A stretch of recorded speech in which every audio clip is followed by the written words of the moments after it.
Hello everyone, আসসালামু আলাইকুম। কাছে এবং দূরে যে যেখান থেকে আমার ইউটিউব চ্যানেল দেখছেন তাদের সবাইকে অনেক অনেক শুভেচ্ছা। আমি নাসরিন সনি, নওগাঁ জেলার নজরপুর থেকে বলছি। আমি আজকে আমার রেসিপিতে নিয়ে চলে এসেছি একদমই স্পেশাল মাছ ফ্রাই রেসিপি। এই রেসিপিটা অনেকজন অনেকভাবে করে দেখেন, কিন্তু আমি এতটাই স্পেশালভাবে করে দেখাবো। অবশ্যই পুরো ভিডিওটা দেখার পর আপনারা নিজেরাই বুঝতে পারবেন যে এটার বিশেষত্বটা কীরকম। সেটা দেখতে হলে কোথাও স্কিপ করবেন না। চলে যাই মূল রেসিপিতে এসেছি। আমি এখানে হচ্ছে ব্রিগেড মাছ সেটা নিয়েছি। স্পেশাল এই মাছ ভাজি রেসিপিটা আজকে অবশ্যই আপনারা শেষ পর্যন্ত দেখবেন। তো আমি এখানে মাছটাকে ধুয়ে ভালো করে পরিষ্কার করে প্যানটা ঝরিয়ে নিয়েছি। এই মাছ ভাজিটার সর্বোচ্চ স্বাদ বাড়ানোর জন্য বড় লেবুর স্লাইস নিয়েছি, সেটা রস দিয়ে দিচ্ছি। এটা কিন্তু ম্যান্ডেটরি, আপনার মাছ ভাজিটার টেস্ট আনার জন্য অবশ্যই লেবুর রসটা দিতে হবে। আমি জাস্ট লেবুর রস এবং দিয়ে দিলাম স্বাদ মতো নুন।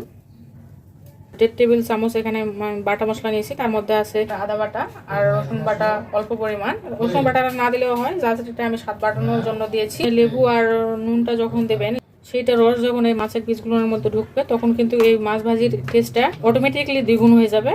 এবং খাওয়ার পর অবশ্যই আপনারা বুঝতে পারবেন নর্মাল মাছ ভাজি আর এই স্পেশালভাবে এই মাছ ভাজিটার মধ্যে পার্থক্যটা কি। এই মাছের পিসগুলোর ভিতর ভালো করে সব মশলা এবং নুন অ্যান্ড লেবুর রসগুলো ভালো করে ঢুকে যায়। সেই জন্য আমি 10 মিনিটের জন্য এটা রেস্টে রেখে দিচ্ছি। 10 মিনিট পর ফিরে আসছি। প্রিয় দর্শক, 10 মিনিট পর ফিরে আসলাম। এখন পর রেগুলার যে ধনে পাতাটা আছে সেটা দিয়ে দিচ্ছি পরিমাণ মতো। সুন্দর একটা কালার আসার জন্য দিয়ে দিচ্ছি পরিমাণ মতো হলুদ গুঁড়া, হাফ চামচ লাল মরিচের গুঁড়া, হাফ চামচ যে মাছের মশলা আছে সেটা দিয়ে দিচ্ছি, পরিমাণ মতো সয়াবিন তেল দিলাম। দিয়ে এটা আমি এখন ভালো করে একটু মেখে নিচ্ছি। প্রিয় দর্শক, আমার ভালো করে এটা মেখে নেওয়া হয়ে গিয়েছে। এই পর্যায়ে আমি এখানে দিয়ে দিচ্ছি একটা ডিমটা অবশ্যই মশলাটা মেখে নেওয়ার পর দেওয়ার চেষ্টা করবেন, না হলে মশলার সাথে ডিমটা মিশে যেতে চাবে না। আর ডিমটাকে অবশ্যই এমনভাবে মিশাতে হবে যেন কোনো ডিমের লাম্পস থাকে, সেই লাম্পসটা যেন না থাকে। ডিমটা দেওয়ার পর আবার মাছের সাথে ডিমটাকে ভালো করে মেখে নিচ্ছি। এখানে মজার বিষয় হচ্ছে যে মাছ কোনো ব্যাপার না, আপনি যে কোনো মাছ দিয়ে এই রেসিপিটা করবেন, ইনশাল্লাহ একদম 100% টেস্টটাই পাবেন। আমার ডিমের সাথে এবং মশলার সাথে মাছটা মেখে নেওয়া হয়ে গিয়েছে। তারপর আমি এখানে 2 টেবিল চামচ ময়দা দিয়ে দিচ্ছি। ময়দাটা দিলে ক্রিস্পি হবে, আর এই ক্রিস্পি ভাবটাকে বজায় রাখার জন্য দিয়ে দিচ্ছি এটা বেকিং পাউডার, সোডাটা না, দিয়ে দিচ্ছি 1 চামচ। বাস হয়ে গিয়েছে। মেহেন্দি একটা এখন সবগুলোর সাথে ভালো করে মেখে নিচ্ছি। এটাই কিন্তু এই লাস্টের মশলাটাই কিন্তু মাছটাকে ক্রিস্পি ভাব আনতে হেল্প করবে। আপনাদের কাছে একটা রিকোয়েস্ট যে ট্রাই করে দেখবেন। প্রিয় দর্শক, দেখে হয়তো বুঝতে পারছেন যে মশলার যে স্ট্যান্ডটা সেটা কীরকম। এটার কারণেই কিন্তু হচ্ছে মাছটা ক্রিস্পি ভাব হবে। তো আমার ম্যারিনেশন করা হয়ে গিয়েছে। চলুন এখন নেক্সট প্রসেস, মাছটাকে ফ্রাই করে নেই। তবে আমি একটা ফ্রাই প্যান চুলাতে নিয়ে নিয়েছি। এখন দিয়ে দিচ্ছি একটু বেশি পরিমাণের সয়াবিন তেল। দেখতে পাচ্ছেন আমি যেহেতু এখানে ননস্টিকের কড়াই নেই নাই, সেহেতু এটাকে আমার ভালোভাবে একটু হিট দিয়ে নিতে হচ্ছে, নাহলে কিন্তু মাছটা নিচ দিকে লেগে যেতে পারে। যেহেতু নিচ দিকে লেগে যেতে পারে সেহেতু আমি একটু অল্প একটু নুন দিয়ে দিচ্ছি। নিচ দিকে মাছটা লেগে যাওয়ার খুব একটা সম্ভাবনা থাকে না। তেলটা আমার গরম করে নেওয়া হয়ে গিয়েছে। এখন আমি এখানে একে একে মাছগুলো দিয়ে দিচ্ছি। বিসমিল্লাহ।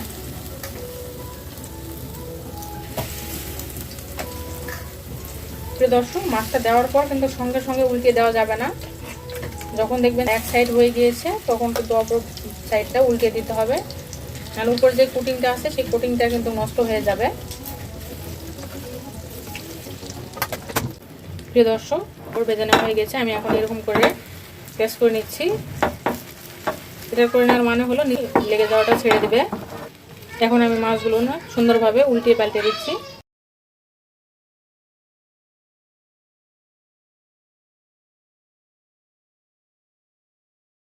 প্রিয় দর্শক, এই যে ফেনাটা হচ্ছে, এটা ডিম দিয়েছি সেটার ফেনা হচ্ছে, সেই কারণে ভয়ের কোনো ব্যাপার নাই।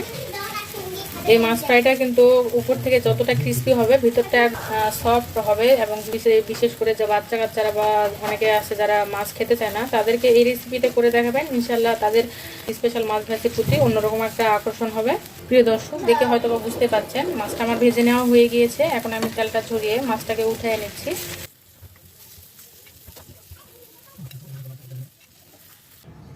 প্রিয় দর্শক, জাস্ট ওয়াও হয়েছে। আপনারা কিন্তু চাইলে এভাবে সার্ভ করতে পারবেন, বাট এটাকে আরেকটু স্পেশাল করে প্রেজেন্ট করার জন্য আরেকটা স্টেপে চলে যাচ্ছি। প্রিয় দর্শক, মাছ ফ্রাই করে নেওয়ার পর যে তেলটা বেঁচে গিয়েছিল, তেলটা এখন কাজে লাগাবো। এখন দিয়ে দিচ্ছি পরিমাণ মতো পেঁয়াজ কুচি আর দিয়ে দিচ্ছি আস্ত কাঁচামরিচ। এরপর দিয়ে দিচ্ছি 1 টেবিল চামচ আদা রসুন বাটা, স্বাদ অনুযায়ী নুন, কিছু মাছের মশলা। এগুলো গন্ধ পুরো কিন্তু না দেওয়া পর্যন্ত ভালো করে কষিয়ে নিচ্ছি।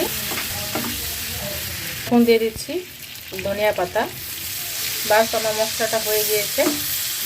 এখন সার্ভ করে দেখাচ্ছি, চুলাটাকে বন্ধ করে দিলাম। সুপ্রিয় দর্শক, আপনারা কল্পনাও করতে পারবেন না যে এর সুঘ্রাণটা কতটা একটা সুন্দর সুঘ্রাণ বের হচ্ছে। আসলে বাড়িতে না করলে বলে বোঝানো সম্ভব না যে সুঘ্রাণটা কতটা ভালো লাগতেছে। এবং মাছ ফ্রাই করার পর যে টেস্টটা, সেই টেস্টটা বাড়িতে ট্রাই করে আমাকে অবশ্যই জানাবেন। বাস হয়ে গিয়েছে আমার স্পেশাল মাছ ফ্রাই রেসিপি। আপনি যে কোনো মেহমানদের খিলাবেন, ইনশাল্লাহ আপনার প্রশংসা করতে বাধ্য হবে। প্রিয় দর্শক, এই রেসিপিটা সম্পূর্ণ দেখার পর যদি আপনাদের কাছে একটু হলেও ভালো লেগে থাকে তাহলে অবশ্যই লাইক কমেন্ট শেয়ার করবেন। এবং আমার চ্যানেলটি যদি এখন আপনাদের কাছে সাবস্ক্রাইব করা না থেকে থাকে অবশ্যই সাবস্ক্রাইব করে সাবস্ক্রাইবের পাশের বেল আইকনটি ক্লিক করে রাখবেন। তাহলে আমার চ্যানেলের সকল সুন্দর সুন্দর সহজ রান্নার রেসিপিগুলো সর্বপ্রথম আপনার মোবাইলে চলে যাবে। তো এই পর্যন্তই, সবাই ভালো থাকবেন, সুস্থ থাকবেন, আমার জন্য দোয়া রাখবেন যাতে করে আমি নেক্সট টাইম আরও ভালো ভালো রান্নার রেসিপিগুলো আপনাদের কাছে উপস্থাপন করতে পারি। আল্লাহ হাফেজ।